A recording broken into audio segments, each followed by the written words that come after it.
ආයිබෝන් යාළුවනේ මම ඔයාලට පොඩි ටික් එකක් කියලා දෙන්නනේ පොල්ලක් අරන් ආවම කොහොමද බේරෙන්නේ කියලා.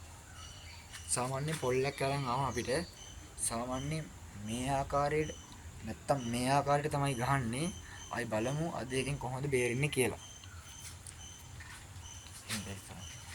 ආයි පොල්ලක් අරන් ආවම සාමාන්‍ය දුවන එක අපේ වීරකමක් නෙවෙයි.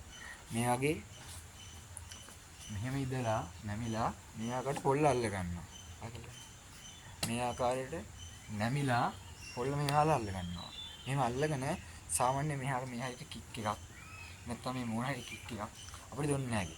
නැත්නම් තව ආකාරයකට කරලා පෙන්නන්න.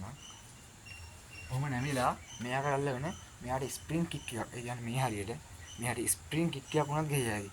ඒක ගොඩක් වෙලාවට පාවිච්චි ගන්න නැහැ. හතුරෙක්ටවත් පාවිච්චි ගන්න නැහැ මන්නම්. ඒ කියන්නේ අමාරුම කෙනෙක් ආවත් ස්ප්‍රින්ග් කික් එක වඩා උලක් නැහැ. නැතු ඒක පාවිච්චි ගන්න එපා. ඉතින් නොකරන තමයි. හරිද?